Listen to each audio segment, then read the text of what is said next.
我是万万没有想到，把口罩放在洗碗池上，没想到作用这么厉害，解决了家家户户的大困扰。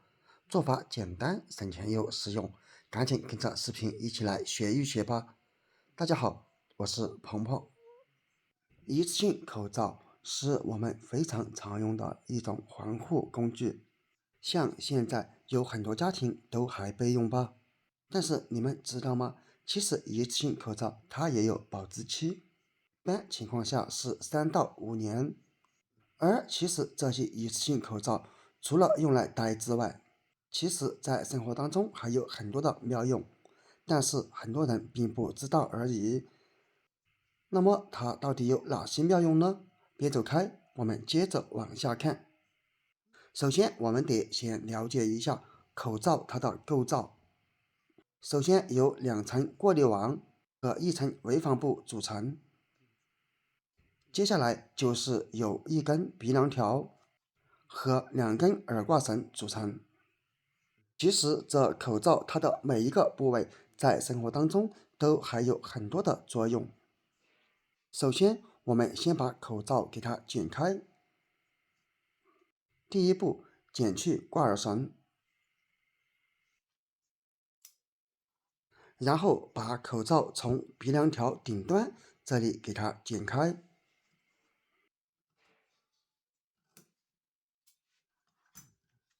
然后将鼻梁条给取出来，最后就得到了一个这样的口罩。我们先来看一看耳挂绳它有什么作用吧。现在天气比较热，我们可以将耳挂绳给它打一个结，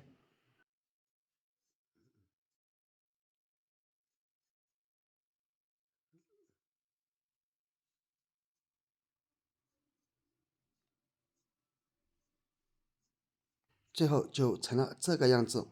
看起来是不是和平时用的橡皮筋差不多呢？天气比较热的时候，我们就可以用它来扎头发，特别的适合女士朋友，因为它弹性特别的好。接下来就像家里面的这些调味品，比如说味精，我们给它拆封之后，如果不得已保存，就会回潮，会大大的降低保质期。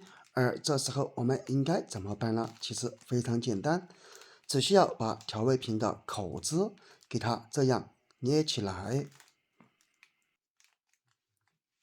最后找出拆下来的鼻梁条，把它给封起来就可以了，并且鼻梁条它非常的柔软，无论是捆绑或者是拆卸都是非常的方便简单。相信这种方法平时有很多的朋友都见过吧？像这样捆绑好以后，无论放多久，只要在保质期之内都是不会挥发。因此，如果你家有拆封过的这些调味品，那么赶紧用鼻梁条给它捆绑起来吧。然后就是这2层过滤网和一块围防布的作用了。先把它撕开，可以看见口罩它都是3层，第1层和第3层是过滤网，而中间这一层就是围防布，它的质地特别的柔软，而且质量也特别的好。那么我们先来看一看这一块围防布它的作用吧。比如说咱们的手机屏幕脏了、花了，这个时候我们可以在屏幕上喷洒上一些酒精，如果用纸巾来擦拭，很可能在屏幕上面留下纸屑。因此这时候我们就可以用这一块围防布来擦拭，这样就能把手机屏幕擦得干干净净，并且没有任何的纸屑留下。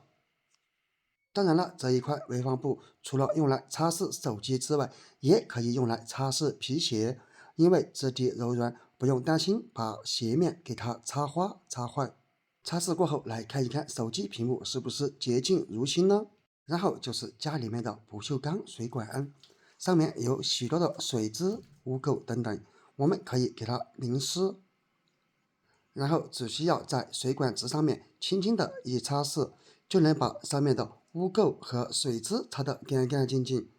这样一来，不锈钢水管看起来就和新的一样。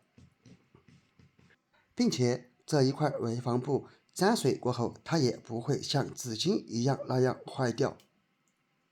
怎么样，朋友们，方法还不错吧？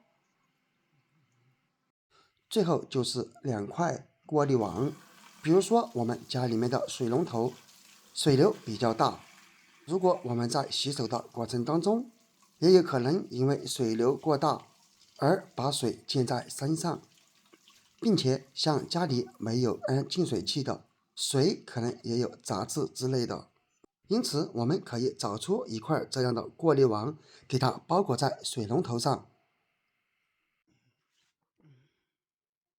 然后找出耳挂绳，这里一定要给它绑得牢牢的，防止因为水流过大而把它冲掉。亲爱的朋友们，视频都已经看到这里了，制作视频不容易，如果觉得对你有一点帮助的话，那么就请用你发财的手给我点一个赞吧，你的每一个点赞都是对我最大的支持和鼓励，谢谢。最后再打上一个死结就可以了。为了美观着想，我们可以用剪刀把多余的部位给它剪掉。绑好之后，咱们开水来试一试效果。看一看，刚刚水流还特别急，现在因为过滤网的原因，已经达到了缓解水压的效果。这样一来，在使用水的过程当中，再也不用担心水溅到身上到处都是，并且通过过滤网包裹在水龙头上面，还可以很好的把水里面的渣子给过滤掉。尤其是像我们农村自己打的水井，那是3-5天就得换一次哦。你们也赶紧用这个方法来试一试吧。最后就是口罩做出来的这样一个袋子，我们把两边给它拉开，然后将里面这一层给它撕开。撕开以后，我们就得到了一个这样的口罩。然后找出花露水，把花露水喷一些在口罩上面。因为口罩质地原因，可以让花露水的气味保留的时间相对比较久。接下来就是找出风油精，在口罩上面滴上7-8滴风油精，最后再把口罩给它翻过来就可以了。众所周知，无论是花露水和风油精都是有驱蚊的作用。最后把剪出来的口子给它扎紧，这里用鼻梁条给它捆起来就可以了。最后就得到了一个这样的口罩。那么它到底有什么用呢？咱们只需要给它挂在电风扇上面，这样一来，一个驱蚊包就挂在电风扇上面了。最后只需要打开电风扇，这样扇出来的风不仅凉快，而且还有风油精以及花露水的味道，可以达到驱蚊的效果。怎么样，朋友们，没想到吧？原来口罩还有这么多的作用，你们赶紧来试一试吧。本期视频就分享到这里了，下期视频不见不散，拜拜。